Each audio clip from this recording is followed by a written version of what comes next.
This is the Night Owls Disc Golf Podcast. I'm Shane. And I'm JP. And we are here again.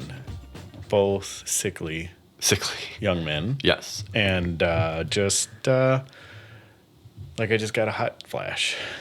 I swear I'm not going through menopause.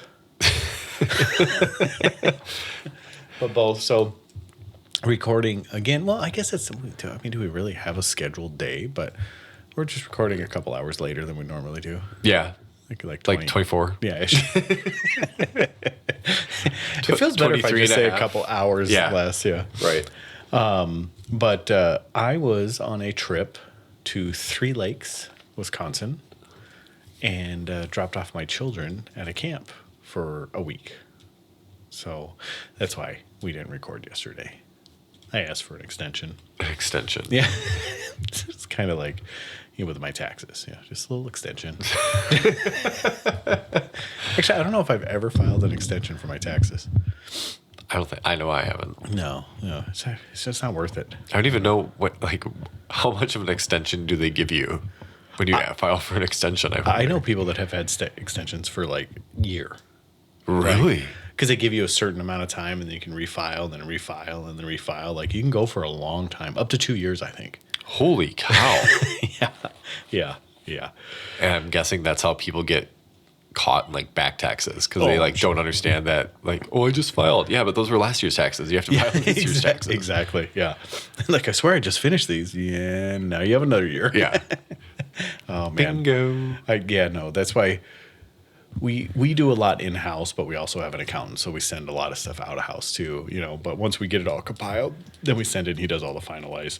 And he gets it in when it needs to be in and where it needs to go. Yeah.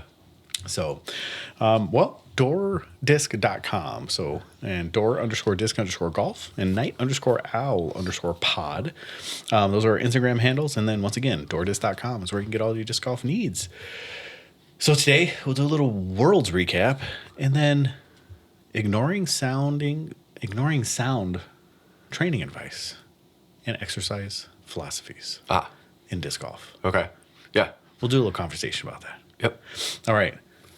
First, what have you done in the past week besides get sick? Let's see. Oh, our kids went camping in the Peninsula State Park. Oh, very nice. Very nice.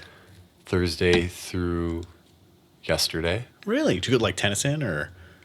Where did they go? Or? Yeah, Nicolay. Well, we didn't. I didn't do it, but they went with their grandma. Oh, nice. So she does it every year. Get all the cousins together. They get a campsite and just hang out and do stuff. Yeah. Yeah. So that was that. And then do they have a camper or is it tents? Nope, tents. Ooh, geez. Yeah. Are you a camping person? Not really. Okay. Neither am I. It just sounds agonizing. Yeah, I don't know. I mean, I went when I was younger and Boy Scouts, that kind of thing. And I was like, yeah, this really isn't for me. It was fun for a while, but I don't mind being out in the woods. But I mean, the kids had nice air mattresses and the tents were big and nice and spacious and everything. But I don't know. They have air conditioning and Doritos? No, they did have Doritos. Okay. They definitely had chips. Yeah. And lots of s'mores. Yeah. Okay. Yeah. Okay. An unhealthy amount of s'mores. That makes it tolerable. Yeah. That makes it tolerable. For sure. Speaking of unhealthy amount, I ate an unhealthy amount of red vines today. Oh, really? Licorice. Yeah, I don't know what it like. I haven't had a red vine in a while. Oh, they're so good. They are. And they sell them in 1 pound bags. I want you to finish, but I have to commiserate a little bit and admit that I ate almost an entire pound. Oh my gosh. Of red vines today. At least it wasn't the 5 pound tub. No, but you know what? I find that too. They're hard to stop. Okay, stupid. I'm sitting here taking a class, and all I'm doing is and then the next thing I know, I reach in and there's only 5 left, and I'm like, okay, I'm going to take these downstairs now. Anyway, so go ahead. Yeah, no, I don't remember the last time I had a red vine, but yeah, they're addicting. Yeah. I can't stop. My most favorite thing of red vines is you bite one side and then the other side and drink your soda with it. And then you eat it afterwards, and it's I don't know, there's some this gooiness inside that's really good. Oh, yeah. Yeah, I know what you're saying. Yeah. So, right on. Yeah. So anything else other than not camping with your kids that were camping? Jeez, what else? I mean, work and then That's about it. All right. Not too much. All right. Been pretty dull. That's good. Yeah. Yeah, Laying that's not a low. bad thing. No. That's not a bad thing at all. Other than that, I think the only thing is I was officially invited to be, to apply for the coaching position, a football coach position. Oh, really? Yeah, so I have the official interview tomorrow. Wow. So I might be joining the ranks of coaches again.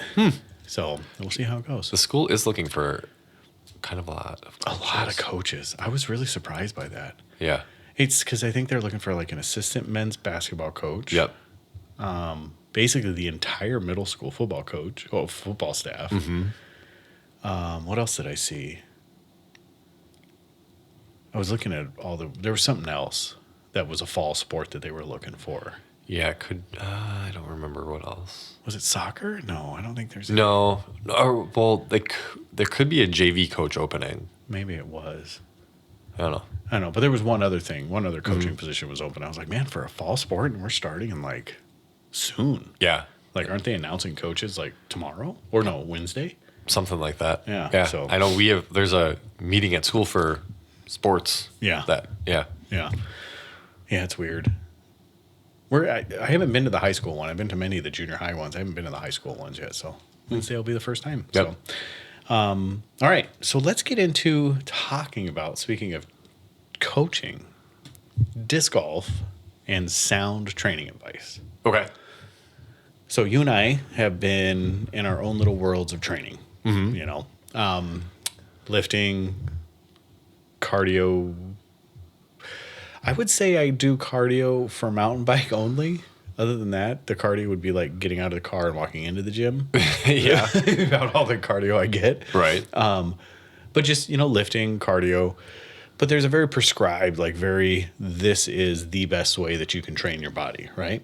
Sure. And you watch YouTube videos, you do that. So underlying messages, lift heavy things and do them appropriately, Right. right? Yeah. And that's kind of the best advice. So within lifting, there's a really core subject, like this is how you should do it. And within every other sport, it starts with the base of that. Why does disc golf ignore it? Ignore it? Yeah. Why do you never hear any disc golfer talk about, well, very few disc golfers actually talk about appropriate philosophies for training and just sound training advice and sound training practices? That's a good question because I do know that, out on the road, a lot of people have gym memberships to go to like a Planet Fitness or Anytime Fitness or something like that. And, they're hitting the gym, but it's never said what exactly they are working on.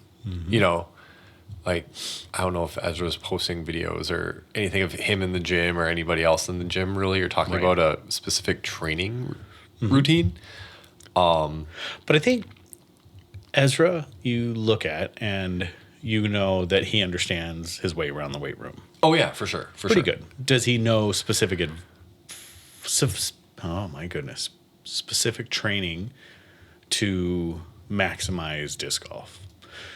I don't know, you could say just having a really good body and like good flexibility and good strength. It's probably maximizing disc golf, right? I would think so, yeah. So where do you think it comes from?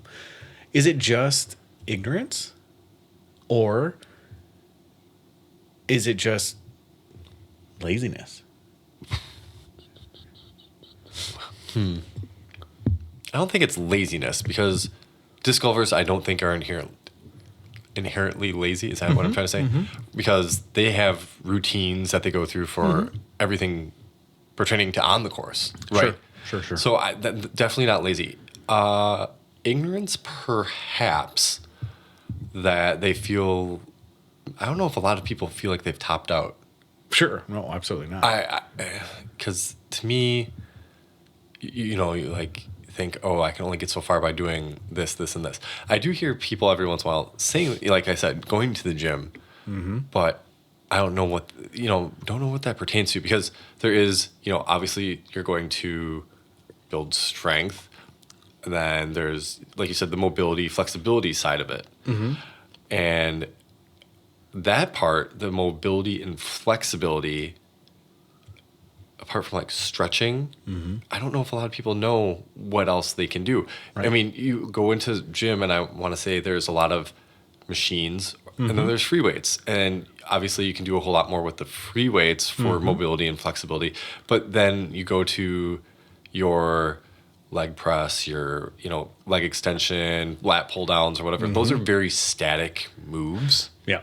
Yeah. And then you think, well, back muscles, triceps, those things can help you in disc golf, but really, how much are you pulling down? Except to be like, yeah, I'm putting my backpack on, like, True. that kind of thing. But you're still using your lats when you're pulling through. I mean, Right, that's absolutely, all lat movement.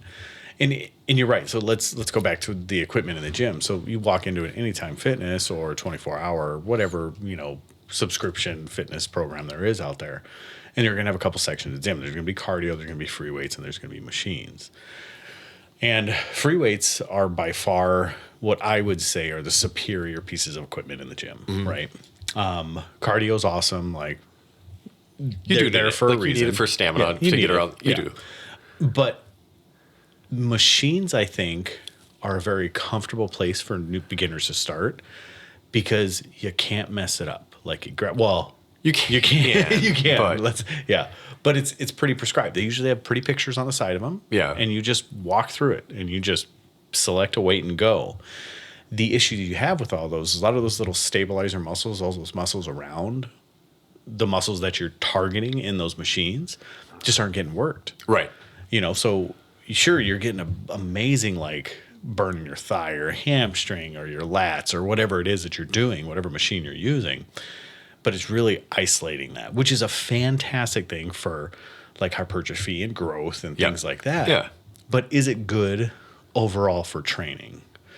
And I think that's what a lot of these players are going into, are these like Crunch Fitness and 24-hour fitness, where if they have a rack of dumbbells, it's a pretty good thing, and that's about the extent of the lifting in there.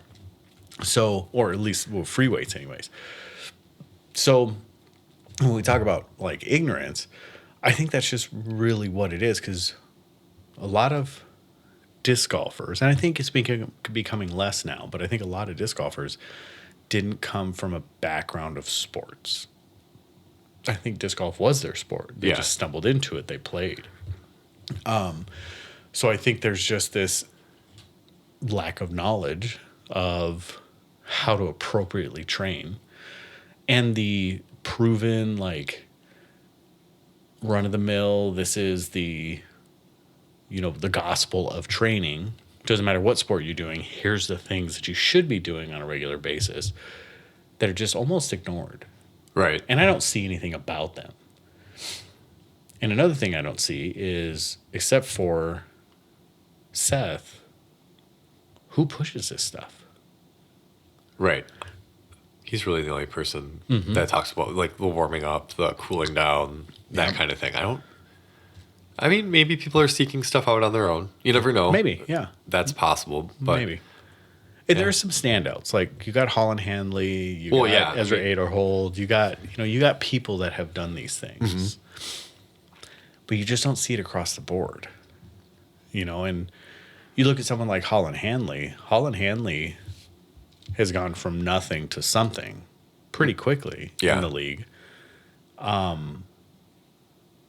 But no one's attributing that, Sure. Like, I think her physical fitness is one of the biggest reasons she's progressed as quickly as she has, because of the understanding of her body, but also she understands, like, what areas to train to make, the biggest effect, but also just training her whole body is going to make an effect. Yeah. Right? Right. So why is it ignored? I don't know. It's a funny thing. I think maybe people think they can just scrape by on what they have. Right. Do you remember back when we were in school and cross country? So we'll talk track. So the long distance runners were actually told you should not lift weights. Right. Because big muscles don't equal fast in long distance. Like, don't equal long distance. Yeah. Right? Right. Now, I would say that that's a bunch of malarkey because I've actually coached with people that I was trying to get everybody, and this was when I was strength and conditioning coach. Let's get everybody in the gym 1 day a week. Just give me 1 day. Let's get everybody in the gym, everybody on the team in the gym. Do some basic workouts. We'll adjust the weight levels, and then we'll move them on from there. Like they can get out and start running after that. Yeah. Nope, absolutely not. Distance runners should never see the gym. Huh. And I was like, huh, really? So now we know that some of the best runners in the world spend more time in the gym than they do on the pavement. And I think maybe disc golf is in that don't go in the gym era. You got to be on the course to make improvements, not in the gym. Yeah, I can see that for sure. Okay. Yeah. I mean, looking at it, I don't think he's hit the gym much. No, maybe not. And maybe he is, but maybe he's a beast in the gym. Maybe he's just one of those stringy guys. Yeah. But I don't think he is. Yeah. I don't think he is. He just has the long levers working for him pretty good. Well, and let's be real. When you're traveling around the world like that, throwing discs and going from course to course, like, what's the feasibility of actually being able to hit the gym every morning? Right. Yeah. You know, what's the feasibility of actually hitting a true routine? And especially as long as the season ends. I mean, season is, what is it?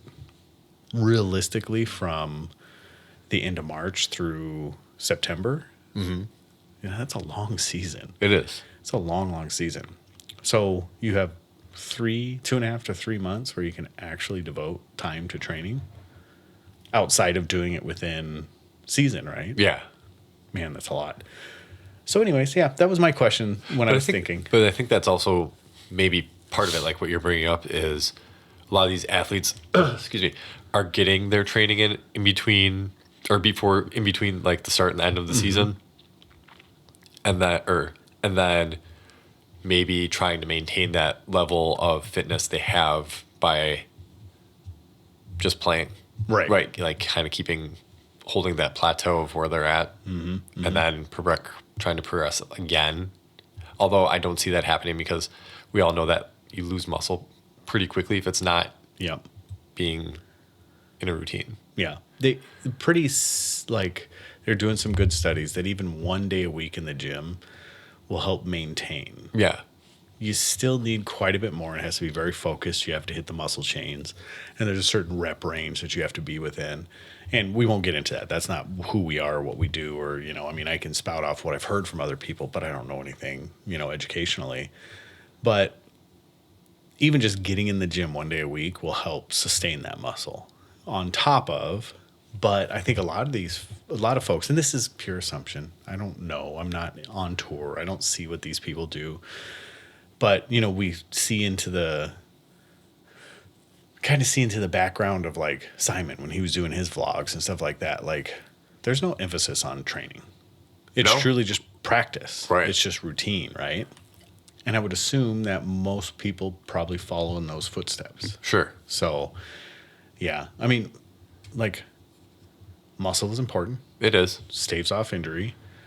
And I think we would see fewer injuries too if people spent more time and more hours and more reps in the gym, purposeful in the gym. Sure. And I don't think it has to be targeted training for disc golf. I think just getting in and lifting some weights, like do the big, what's the term they call it? The big muscle chains. Yeah. Like the big lifts. Right. Just do some big lifts and get out, you know, like 45 minutes and you're out. Right. Now when I work out, I might do like a 10-minute warm up, and then it's probably like a half hour of actually lifting, and that's it. Like I don't go over an hour. Yeah, yeah. Mine are set to about an hour. That's about how long mine are. About 50 minutes to an hour and 10 minutes, somewhere around in there. Okay. But I'll tell you what, it's hard, especially during season. It's hard to get that much in, you know, because you wouldn't think an hour's a long time, but man, it's a long time. It is especially a long when you time. got stuff to do and places to be and like people to talk to and that's what these folks are dealing with. I mean, they got miles to travel and I'll tell you what, when I was in the car all day yesterday, I didn't come home and work out. I came home and like just relax and spend time with my wife because I know this is stupid, but sitting down all day in a car is exhausting. I mean, Yeah, it is. And what's funny is they told us that when I started. They're like, it may not seem like it is, but driving all day is exhausting. Yeah. Yeah, it really is. Yeah. And even more so probably for you because you kind of that stop and go and stop and go. Yeah, that's actually, well, it's not so bad. Plus, I get in and out of the car quite a bit. Oh, you Like, I'm not okay. driving because, like, I'll have to, like, bring the something to the Amazon door stuff, and, yeah. like, if there's bigger packages. So I'm in and out of the car. I'm not just sitting for 4 or 5 hours. Yeah. It is that long, but not consecutively. Right, right. All right. So here's the next level to that question. Does PDGA have a role in this? No. You don't think so? No, I don't You don't so. think they have a responsibility in it? To tell people about training? Mm-hmm. No. You don't think so? Nope. So I mentioned this, and this was something new that came up. Okay. Because some of the classes that I'm taking is for football.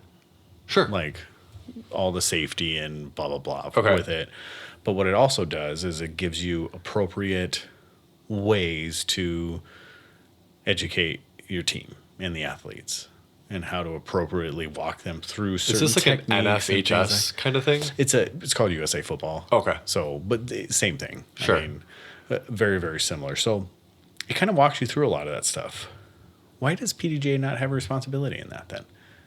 Like, why wouldn't they offer, here is what we feel is the most leading edge and most appropriate way to take care of yourself? You know why? Because I'm guaranteeing you half the people that are the head of PDGA don't really take care of themselves. Yeah, I mean, that's probably true. I'm not just saying that to be mean, but Right. I don't know exactly who's, maybe Nate Heinold, right, takes care of himself, but why do they care if Right. people are fit or not? They just care about getting their membership fees. Sure. Well, that's it. And maybe this is coming from a place of ignorance. If you got I'm not a PDGA member right now, but if there was a PDGA membership, like, because, usually you get, like, what's one of the perks is, like, money off, you get a discount at, like, a hotel or, like, rental car or something like that, I They've think. even stopped that, I think. Have they? Okay. Because I was going to say, if you get, like, a percentage off at a gym or something, maybe then they'd say something about it. But I think they go into, the PDGA has an assumption that most people think they have a fairly good idea of what their bodies are capable of and what they can do, and they don't feel like they need to step in. But some of the things that they're regulating is to prevent issues on the course physically, right? True. Yeah. So why not take a more proactive approach? Now, the Pro Tour does, I think, because they got Seth on staff. And, I think they could do a better job with, well, maybe, I don't know, because I don't know what the Pro Tour, because I'm not part of the Pro Tour. I'm not a member of the Pro Tour. So maybe there are classes or certifications that they need to have for the Pro Tour. Maybe. I don't know if there is or isn't. But I know within football, now I don't have to have these either, but these are just good practices to have and to know when it gives you like concussion protocols. It kind of just updates you on all these things as a coach. And it's been a long time since I've actually proactively, thought about coaching. I just came in and helped here and there. So now with more responsibility, I'm just like, I need to get up to date with a lot of this stuff. And there's resources out there. And some of those resources say, this is how you can be a good coach. This is how you can be a good player. This is how a coach can help the player, and it gives you so many different avenues. And not only that, but it gives you, here is the most appropriate way to implement and teach this technique. Sure. Right? Now, I know it's slightly different because there's a couple levels. There's a coach level in the middle there between the organization and. But why wouldn't the PDGA want to? And do you think that they should? Because here's from ignorance again. I went to say this before, but from ignorance, what does the PDGA do except for govern with the money? That's about it. Well, that's what I'm trying to say. Yeah. I mean, they take care of a headquarters and a golf course, and then like what else? And maybe, like I said, maybe this is a place of ignorance. Rules, yeah. They do rules and regulation, and they have a they pay boards, Right. you know? So I'm just looking at it because, like, why would you not do something proactive instead of reactive? And I think that's what a lot of the rules and regulations are. They're reactive. They're to something that has happened and they're trying to, respond to it. Yeah. Why not do something proactive for the players that you are regulating? Why don't you give them an outlet? And maybe that's the Pro Tour's job, but I think it still falls on the PDJ, especially with the amount of money that's pulled out of each one of these events from the players. I know they offer insurance. There you go. There's another thing they do that's Sure. really valuable for players and TDs. But outside of that, I mean, like, why not? Like, why not get a team of exercise physiologists and start hammering some of these things out? They could. Everybody right now is just kind of like, well, this is what we think. This is how we see it. This is what we should be doing. Or is it just that there's not anything specific enough for disc golf to do that right now? Since everything is kind of like, okay, you can do this, this, this, and it's pretty much the same for major sports. Right. Well, there's not until there's someone that does it, right?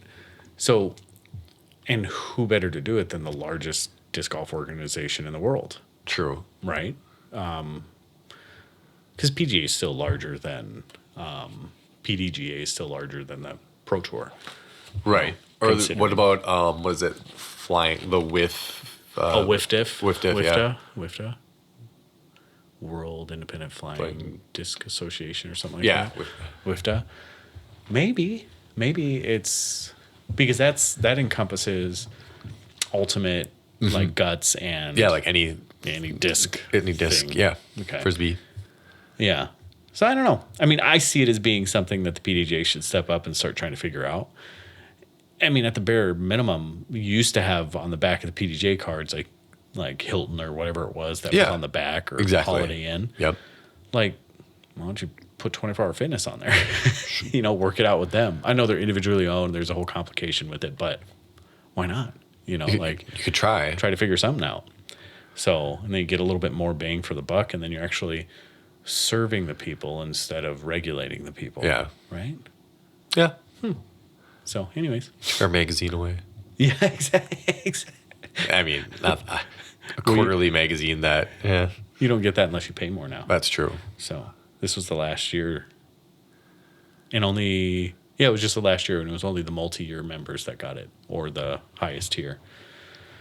So, I won't be sad, but it'll also kind of not, like, it'll remind me that, or maybe it won't remind me that I have a membership. Yeah. Well, you approached me about this, said we were going to talk about this. And I was going to ask Taylor Chaussett, because she was a D1 athlete, right, at Oregon.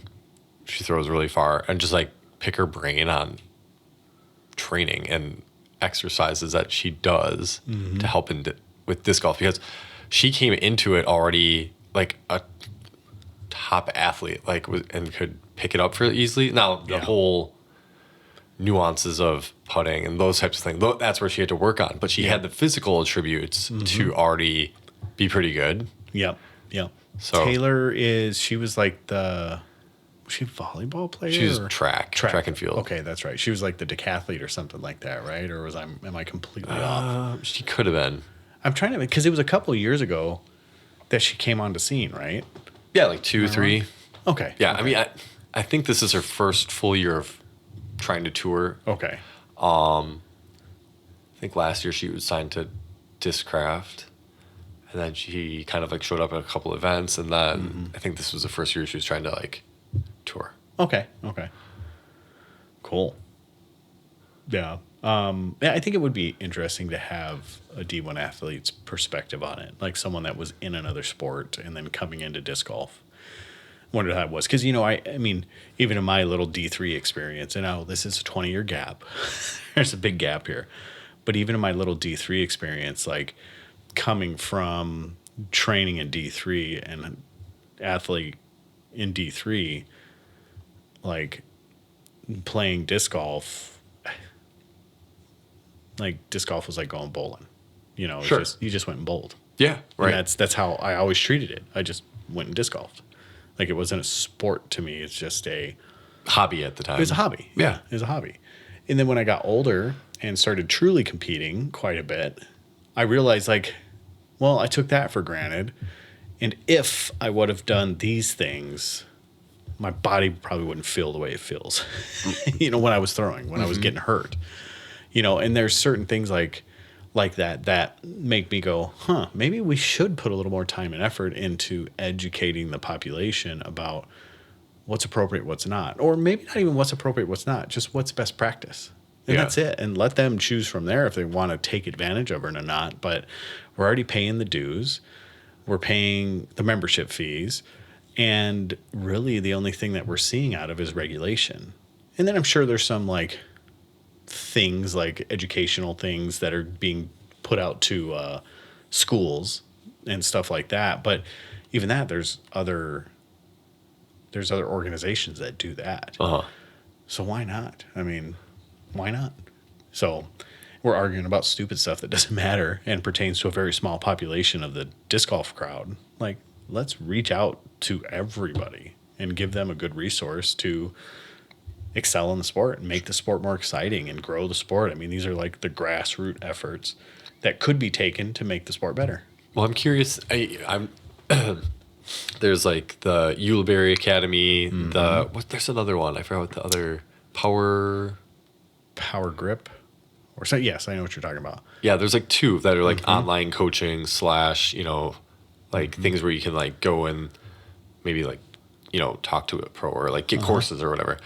I don't know if those have training specific like workout videos or not. Right. I don't think so. I don't think so. The only ones that I've ever seen, and maybe I'll have to go back and look through YouTube again. The only disc golf specific training videos that I've ever seen were through Seth Muncie. Okay. Before he became Disc Golf Strong. Yeah. And well, maybe it was when he was Disc Golf Strong and then he moved into the PDGA or the Pro Tour role. But I remember him doing certain things where it was like pre-round stretching, off-season lifting and training. And I remember him doing things like that. And maybe they're still online, but I remember they quickly went behind a paywall. Oh, okay. And then, it makes sense. I mean, he was trying to make money and then he got recruited by Disc Golf Pro Tour and then that was that. So, but that's that. So I guess anything else to add to that? Oh, shoot. I was just looking up Disc Golf Strong real quick. I don't know. I think for me, at least, I have been, not sports specific training. I'm just training to stay healthy. Yeah. But I mean, I noticed that it's definitely helping in all facets of sports that I play.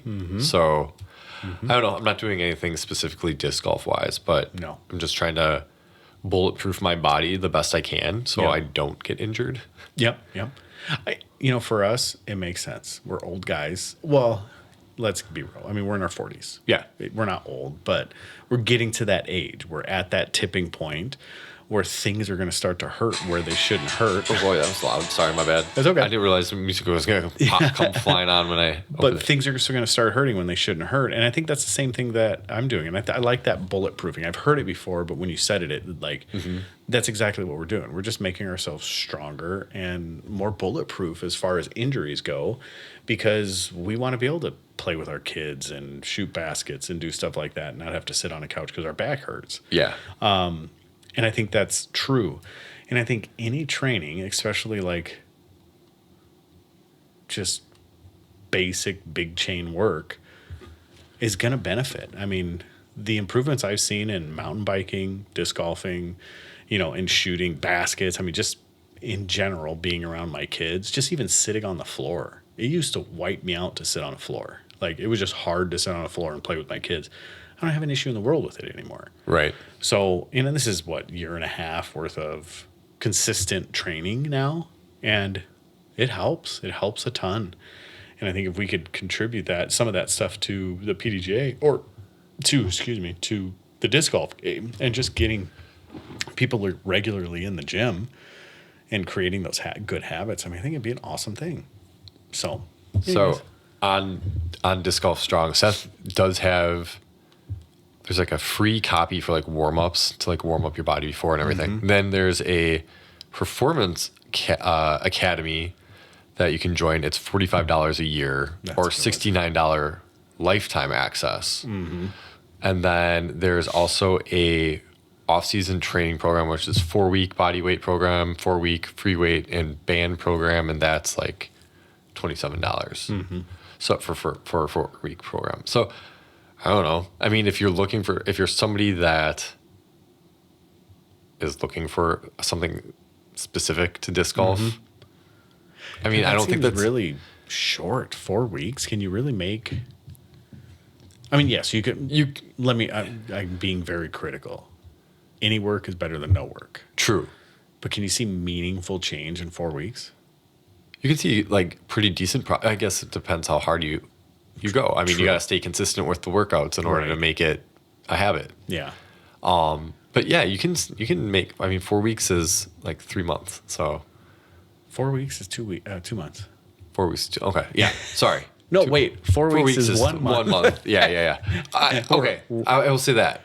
You're right. Like 4 weeks is probably 30 days. Yeah. That's not a lot of time. Yeah. I mean, you can make progress, but then it's like after that, it's on you to kind of stick with it. Yeah. Yeah. Well, and it is. Yeah. If your repetition is through that, after you've set those 4 weeks, maybe you reset, go up in weight, do it again for another 4 weeks. Right. Okay. Because your body can adapt to weight fairly quickly. Like you can plateau pretty quickly if you're using the same weight over and over and over. So you should be moving up. Right. And there's a lot of philosophies out there like muscle confusion and stuff like that. Like, yeah. I don't know how much we really need to think about those, because I think a lot of that stuff is like you take them to the max. Like what it really is just making sure that you're appropriately putting the right amount of hypertrophy. Like you need to hit that point where your muscles fail. And it doesn't matter if you do it with high reps, low weight, or low reps and high weight. It just get there, or medium reps, medium weight, just get there. Make sure you're pushing your body to the point of pretty close to failure. Yep. And that's where it's at. That's where gains are made, like as far as muscle growth goes.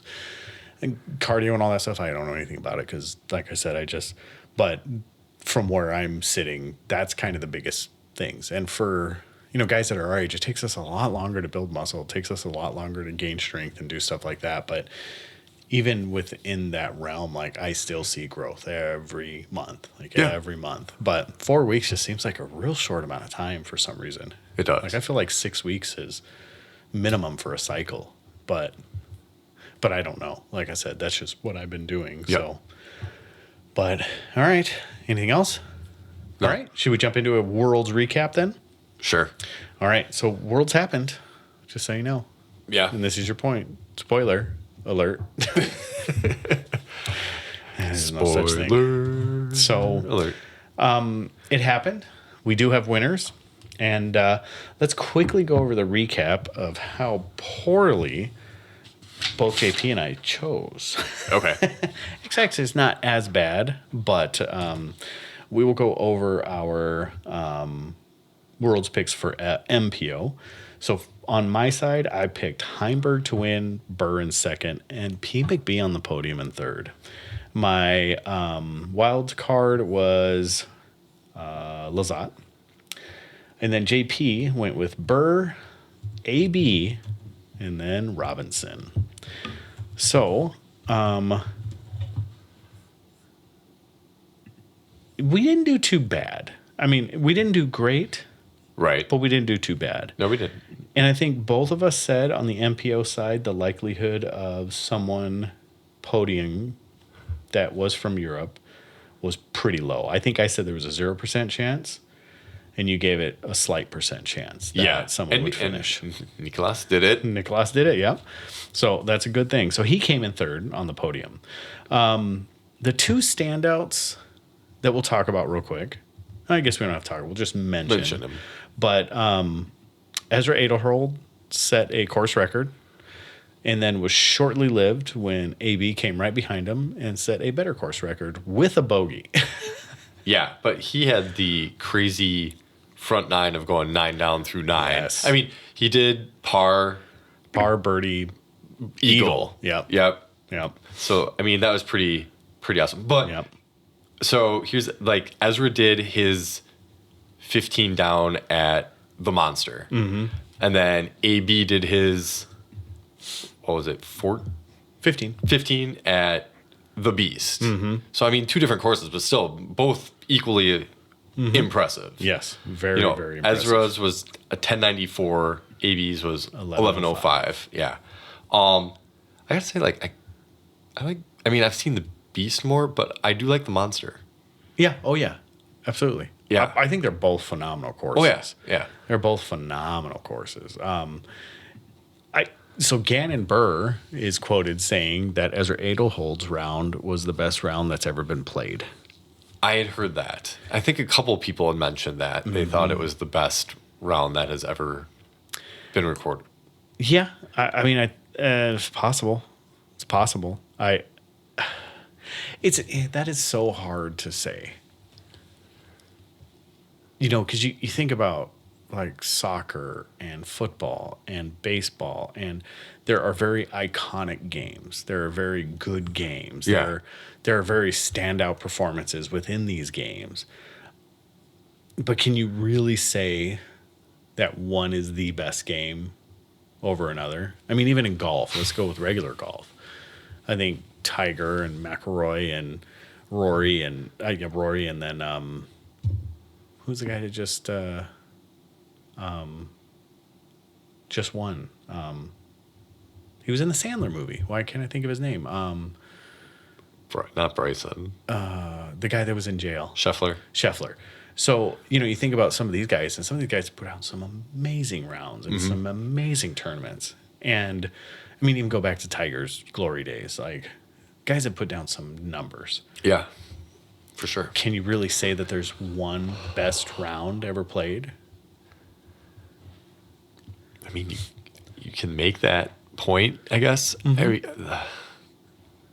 think given the difficulty of the course compared to like Paul's 18 down. I'll give you that. Yeah. I'll give you that. I think due to the difficulty of the course, I think it's. But which one of Paul's 18 down?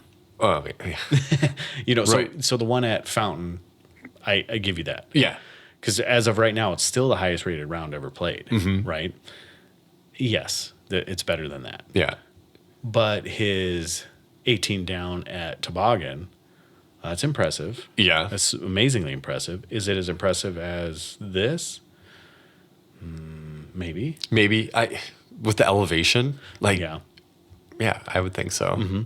And then he put a 17 down at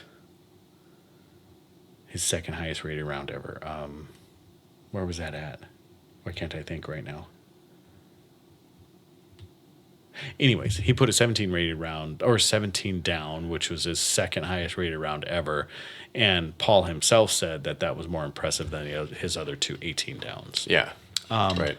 So I don't know, like, I'm super happy for him to see the muscle hamster up there and killing it like that. That's really impressive, and especially on a stage like this. So with Ezra throwing that, that's phenomenal. And then to be followed up by AB, the young guy just coming in and, like, he has so much potential. He just needs to keep it together all the rounds. Yeah. It's just he has such a roller coaster of the tournaments. Yeah, and that was 4 down the final round when he shot the 15 down before. But what do you do? I mean, Gannon stayed consistent the whole tournament. Like he was just kind of after the third round. He was just kind of like there, like hanging on, like. Within striking distance, he was 2 behind Ezra, 1 behind Nicholas, and then all of a sudden he jumps into the lead on the 4th round, and then just stayed there. But like Goose was charging. I mean, Aaron put down a really good round, final round. Nicholas was charging. Macbeth was kind of like making his way. Like he was far behind, but he was still had a really good round the final round, and then like Nicholas was just like. He was there too. Like he was just holding on the whole tournament. And even Ezra, not a great final round, but he stayed up there. Right. You know. Yep. Yeah, he was doing what he needed to do. And, Gannon Burr never went lower than fifth. And it was his first round. And then from there, he jumped up into fourth. Then he was second. And then was first the rest of the time. Yeah.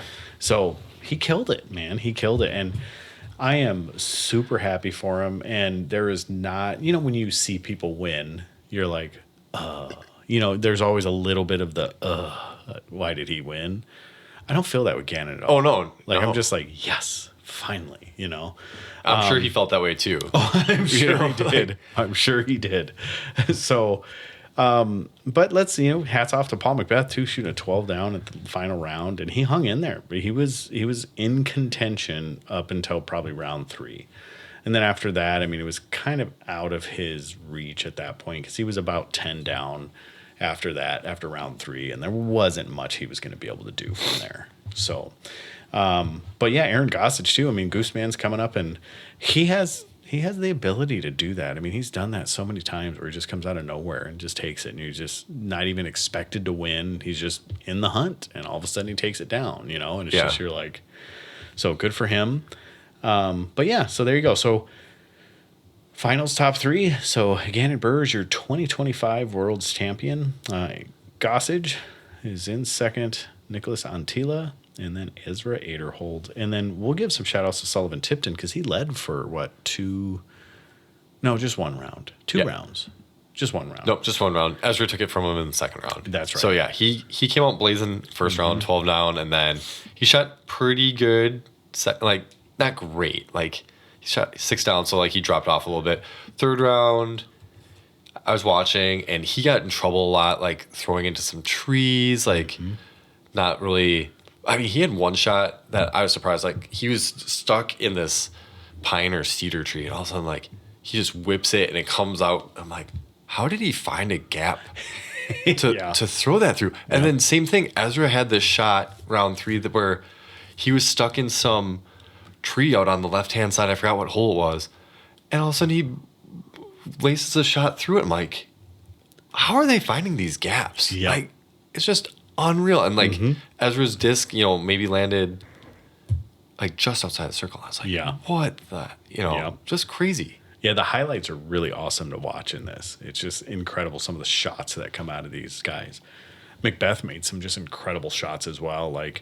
He had some down because he was putting up some bogeys, not in the last round, but in the rounds prior. But he had some incredible shots, incredible saves too. So, but yeah, so we go to Sullivan Tipton, 5th, and also tied for 5th is Anthony Barella. Then Adam Hammis for 7th, and then tied for 8th is Macbeth and Puri Jotsen, which is the only other European finisher inside the top 10.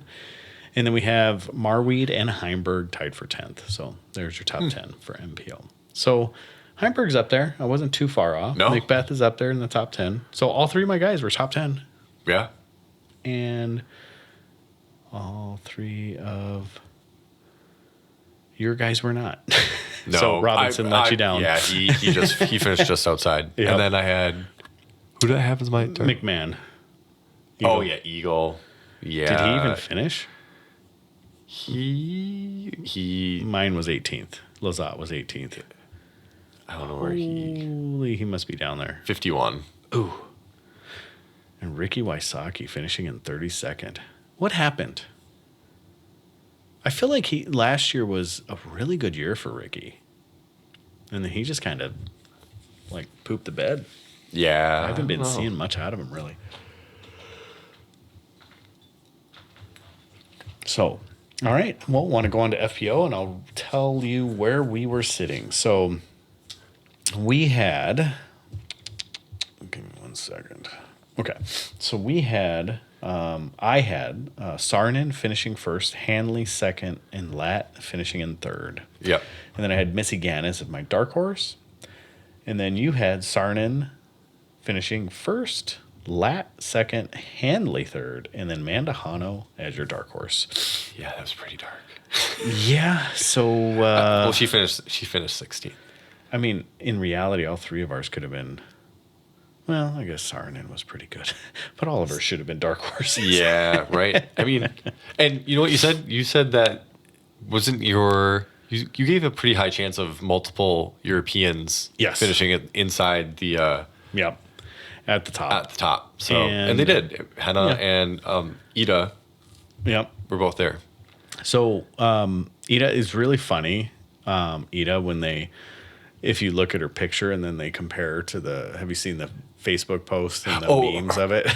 I saw there's a good one of her that was compared to the girl from School of Rock. Yes. With the braids. Yes. I was like, oh my gosh, that's so her. It was perfect legs, like how fast they grow up or something like that. Yeah. It was really good. But in my humble opinion, an absolute surprise winner. Just my opinion. I would have never put her, I mean, maybe top 10, but I think we even spoke about her that I just don't think she has the distance and. But you know what? Someone else was bringing up this point is that at these courses, you really didn't need distance because they weren't really that bad. There's a lot of shorter technical holes that you could kind of, not like poke and hope, but like there are some holes kind of like that. Like you can get off the fairway and but still get up and down fairly easily. But they still have some good lengthy holes on it. Yeah, yeah, there are. There definitely is. But Owen just did own things with putting. Exactly. Yep. That was the great equalizer. Yep. So there's a spoiler. Owen Scoggins takes it down after a playoff, and just a one-hole playoff, right? Yeah, just one hole. Just one hole. So Owen Scoggins takes it down, and then Letomalki. How do you say your last name? Letamecki, something like that. Something like that. Yeah. Yeah. But so here's finish winner though. Yeah. So here's the weird thing about I think it was the playoff hole is they're going into the playoff, right? Or maybe I forgot it was the final hole. And Owen went out of bounds, and Ida laid up. Okay. Her final putt. She was talking with her dad about this final thing. And so Owen is just outside, what was it? I think she had, I forgot what the distance was. Circle's edge maybe, close to, something like that. And she's talking with her dad about the situation because Owen had gone out of bounds. And then PDGA Live said that she was putting for bogey. Okay. And so Ida threw up close. She just laid it up thinking that she could tie. Go to another one. When in actuality, Owen was actually putting for par. Sure. And so there was a miscommunication with her and her dad. Math wasn't adding up. Yeah. And so she should have tried to throw it in from her position rather than laying it up. Yeah. And that's just, it's almost a gimme putt. It is a gimme putt from where Owen is. There's no chance she was going to miss it. And so, and that was kind of where? 50, 60, 70? I mean, was it makeable, or was it one of those she would have given it a chance and she'd either be 30 feet away or in the basket? I forgot how far away she was exactly. But it was runnable because she had to putt before Owen's.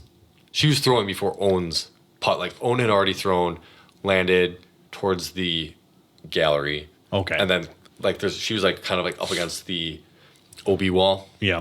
And then she was putting back to the basket, and then Ida laid up right in front of the basket, but at that point it was already kind of too late.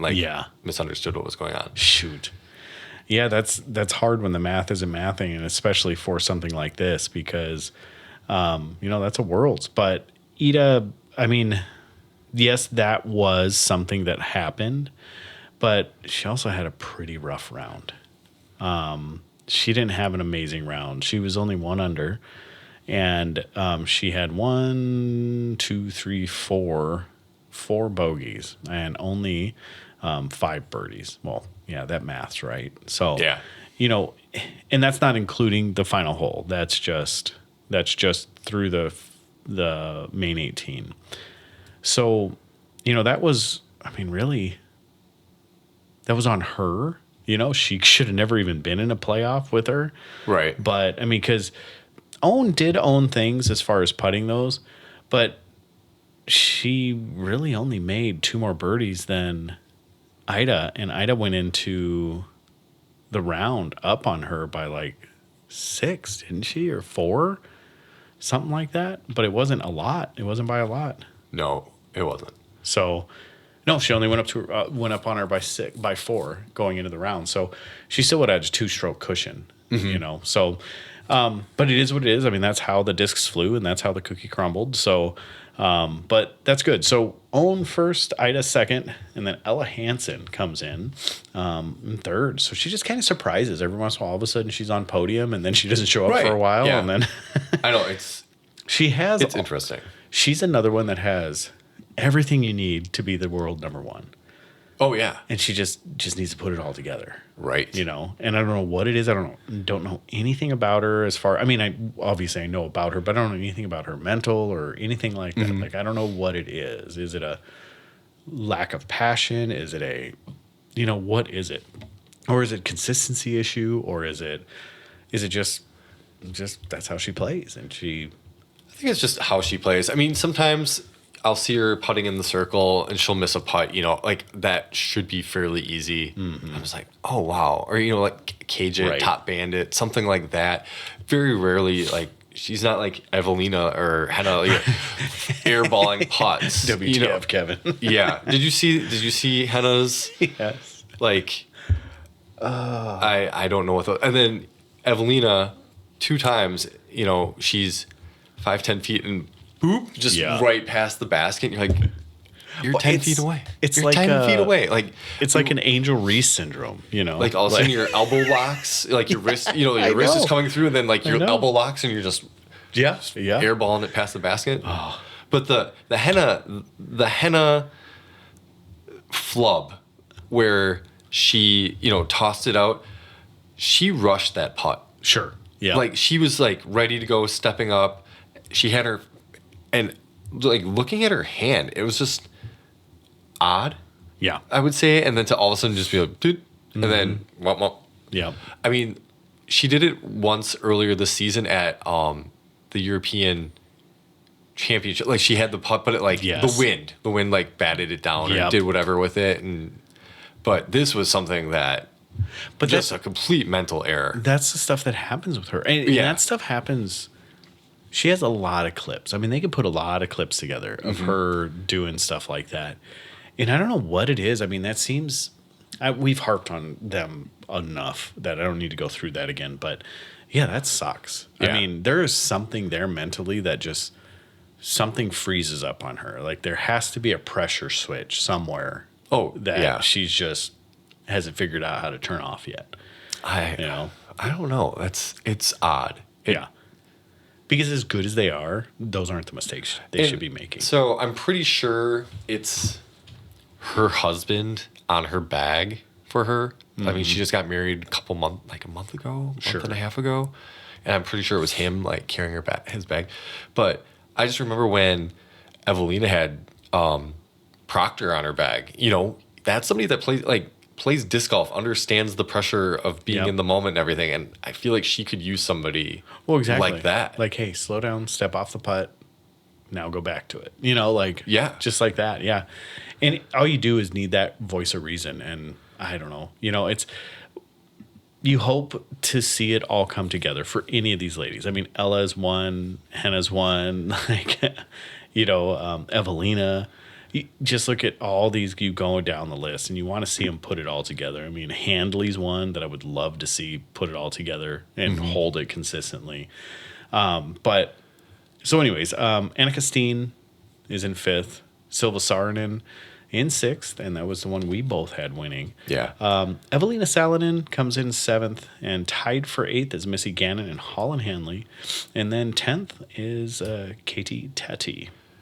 So. Look at the score separation is just wild for this tournament as well. Only the top 5 under par. Under par, yep. Everybody else above par. Yep. Like that.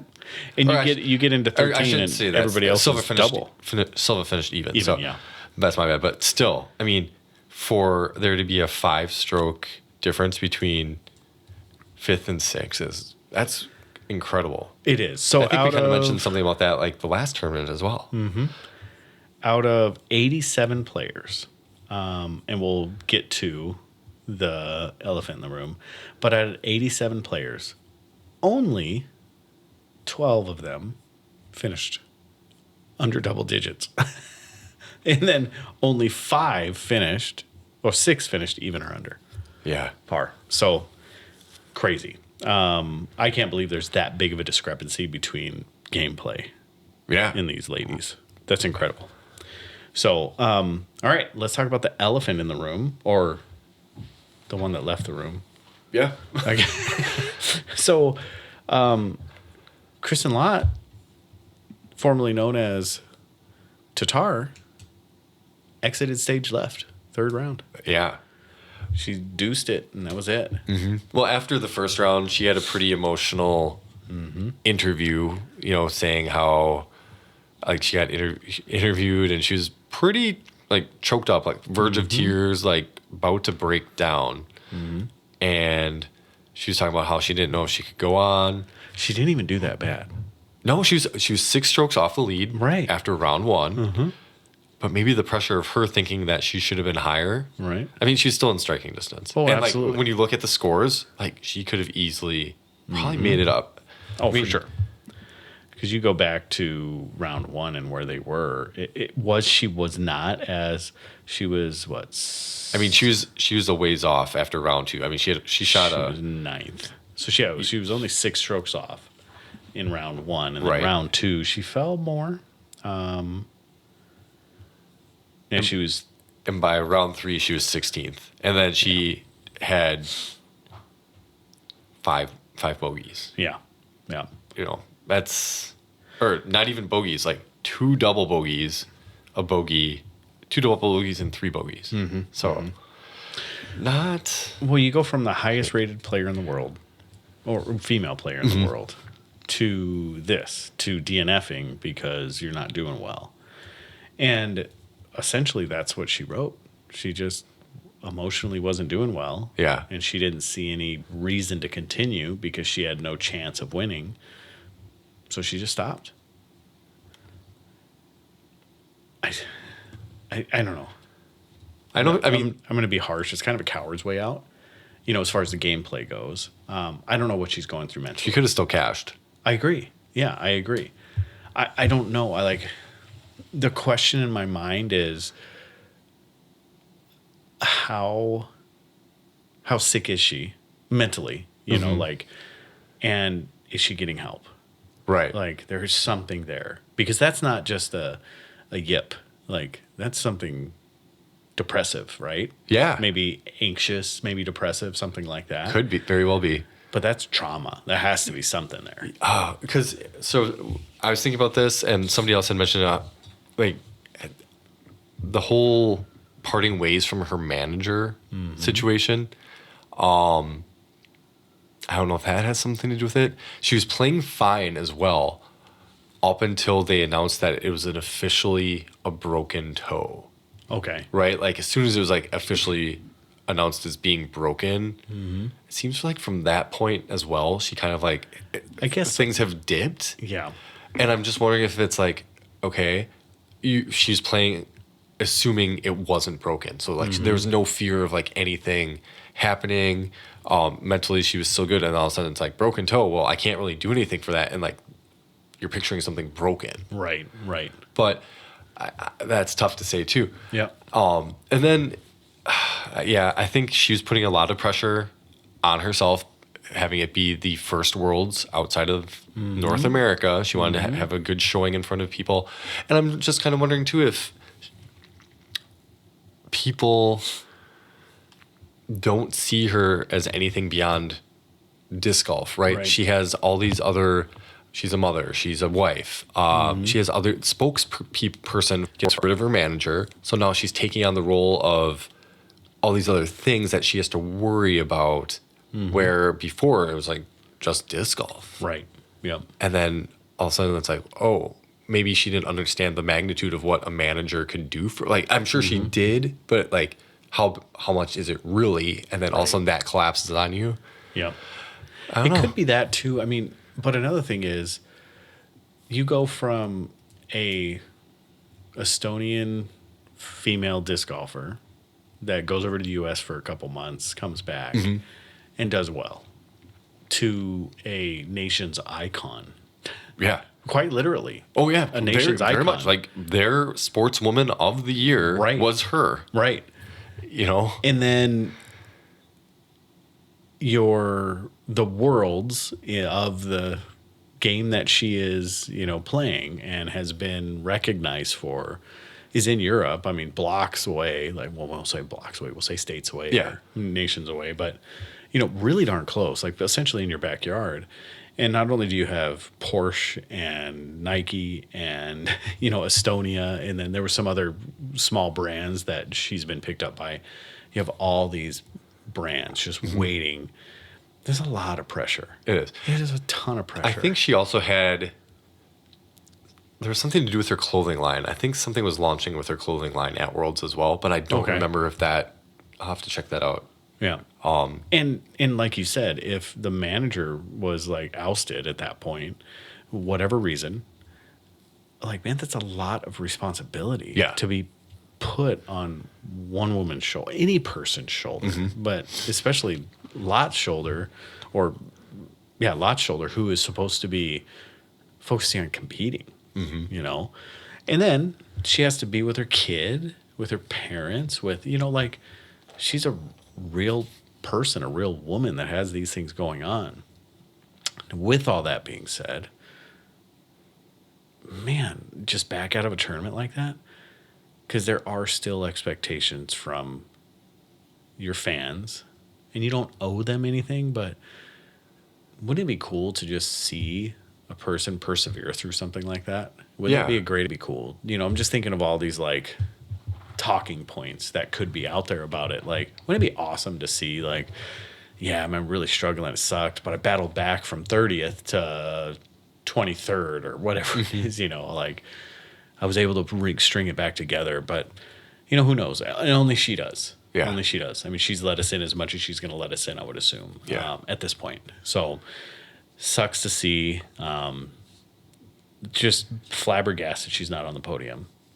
Yeah. Like, Yeah, absolutely. That's something that just blew my mind when I saw the announcement. I was like, what? And I would assume that once she announced she DNF'd, she just left. Like, not even stayed, like, she hasn't stayed through the tournament or anything like that. I would assume she just left. Now, the big question is, she did say on social media that, she's going to take time to heal and all this.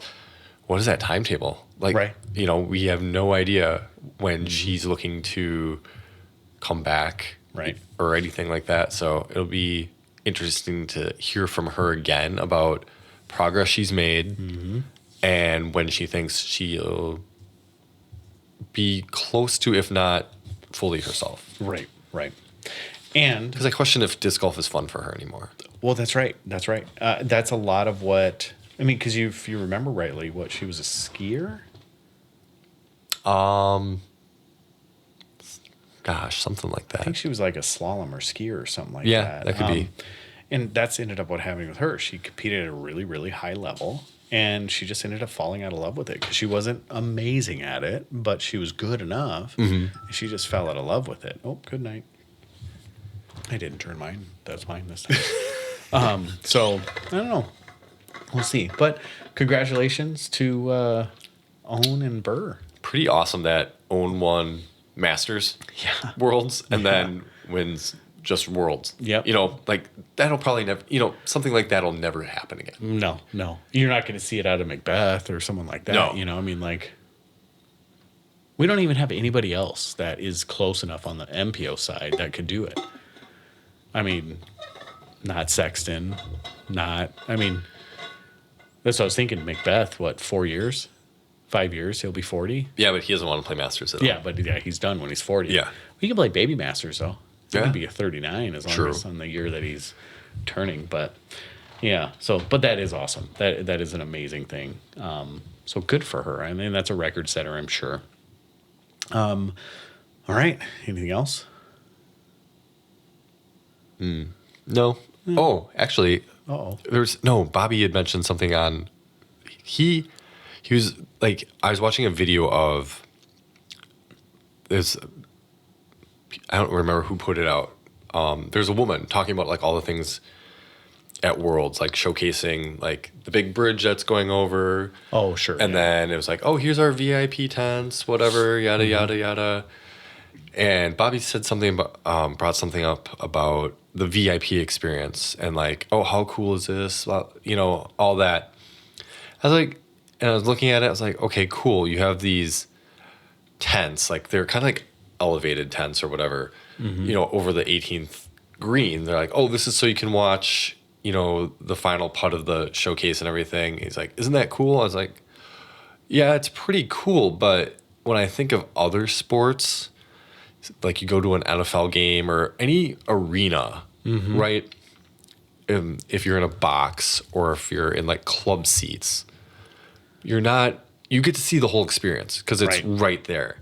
As like one of these VIPs, if you get one of these tents or whatever, you're only watching that certain area. Yeah. I don't know how many VIP areas there were along the rest of the course. Now they did have some like really nice grandstands up and that was very visible. But what truly, and like, I'm just curious about the full VIP experience and what that entailed because great. Like you can be in this bungalow style thing or whatever and have, you know, you have a private kitchen, like not private, but all the VIPs got to share like a restaurant experience that, you know, and everything. But how much, like, did people actually feel like VIPs at Worlds? I kind of want to know that, or like what else is with that. You kind of wonder because, you know, if you get box or club seats, usually you get like, it's a service is what really gets you because you're not battling crowds to get nachos. You're not like, you're just like, hey, can I have some nachos? And the next thing you know, you got nachos, you know? And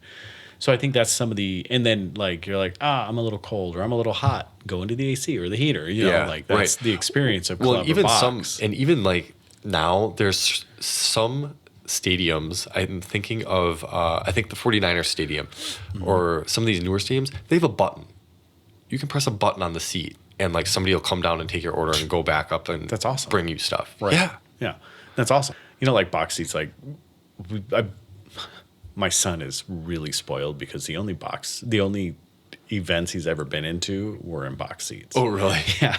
So, you know, like we did the Blizzard, we've done the Brewers, and he got to sit in the bleachers and Brewers with the school. Yeah. But we've done Brewers, we've done the Packers, we've done, you know, the Bucks, like, but they've all been boxed because they've been invited. We've been like given tickets and stuff like that. And so he gets this like, these places are awesome. And then he goes to sit in regular seats and he's like, where do we get the food? Well, we got to go stand in line. Yeah. And then we, you know, like, and he's just like, well, we got to get up. I'm like, yeah. And he goes, okay. And then he's like, well, can we go get this? I was like, this is like the 5th time we've gotten up. These people are going to get pissed pretty soon that you're making them stand up, you know? But you're right, though. I wonder what the full experience is. So sure, it's awesome you get a tent. But outside of that, like, what else is there? You said there was a restaurant experience. I'm sure there's some sort of culinary experience. Yeah. But do you get a designated service person there that maybe they watch 2 tents at a time and you're just like, you know, so that is interesting. And also, you're right. All you get to see is 18th hole. You know, and that's pretty cool. Because that's probably the one you want to see the most. Right. But you're missing so much more than that. Do they have a TV in there that watches all the other holes? I would assume like, they probably going would. So I don't know. Yeah. So I mean, pretty cool. But is that what disc golf is? You know what I mean? Like, because even in golf, like, sure, you have some iconic holes that have those, like at the Waste Management Open. Is it called the Waste Management Open anymore? Yeah. Where they have like the stadium basically built around the hole. Yeah. Right. That's pretty cool. It is cool. Like, and that's like a hole that everybody rushes to get to. You know, like the gates flood, and then also it's like, all right, we got to get here to the hole. You know? Yeah, and that's awesome. Like, I think the building the stands around it and all that stuff, that is phenomenal. So I think there's some iconic, you got the ace holes, like you got the, Yeah. you got iconic disc golf holes as well, or 8 holes, I guess. But I don't know, like, is that what disc golf is? And doesn't that make it just that much less accessible? I think that's the one thing we talk about with disc golf. I don't know if it's necessarily greed, but I think it is the need for revenue. And they're trying to squeeze it out of every place they can. Yeah. And one of the places is spectators. And that, I think, is what's killing some of the crowds, But in Europe, they're paying to spectate, and their crowds are huge. So, like, where's the discrepancy, So, yeah. I don't know if I got much else. And we are an hour and 15 minutes into this thing, so. So for 50, okay, so there's the Beast 18th hole private skybox was between 1,500, 2,500. I think it's got to be Euro. Euro, yeah. Yeah. And then that gets you venue access, Arbor access holes 4 and 5 at Nokia, and then designated VIP area, Tempe area, and Nokia. And then there's like the $15,000 Euro, I should say, 7-day PDGA World's luxury experience, venue access to both courses, access to 12, 13, 18, 16, designated VIP areas at both courses, fairway access both courses, front row access both courses. There's a World's 18th hole restaurant VIP, which was 150 to 200 euros, and that was access to Nokia, access to holes 4 and 8 at Nokia, and then designated area at. So I mean, there are a number of VIP, like for the full VIP thing. There are perks. There are perks. Yeah. Right. But I don't know. Dang, 15 grand? 15,000. Yeah, for the full week and Jeez. everything. I'd rather buy a Super Bowl ticket. Yeah, I think that's true. Yeah. General admission, not bad, though. Friday and Saturday. Free admission to Nokia, and then 15 to 20 bucks for general admission to both courses. Yeah, so that's not horrible. And horrible. they still had crowds. Oh, yeah. Crowds. So good for them. Good for them. All right. Anything inspirational or thought-provoking to leave us on? Stay healthy, folks. Being sick in the summer is not fun. No, it's not. It's I mean, not. we're air quality alerts. Yeah. So I don't think this is. I mean, it's probably a bit of allergies and everything, but it sucks. Yeah. Well, that's what I think it is too. I was talking to my wife about that. Just like, man, the air quality, like just walking outside and you're just like, it's just gross. I mean, there's a haze everywhere. Yep. And when I talk about haze, like it's like a foggy Sunday morning. Yeah. It's smoke. It's crazy. Yeah, it's crazy. Darn Canadians. Sorry, your country's burning. I know. Yeah. Let's get with that. Like, we're sorry, but seriously, keep your smoke.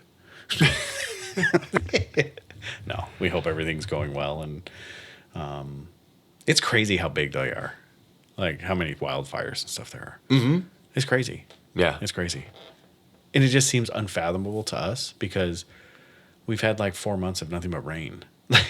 This week's been dry. Like this week has been very dry. Yeah. The half of last week and this week has been very dry. But other than that, man, like I swore we were breeding like the next like what do they call it? Plague of mosquitoes. Yes. With how much water we had. So, but all right. With all that being said, stay healthy. Don't breathe in too deeply with all the smoke if you're from around our area. And keep the deuces in the toilet. Peace out.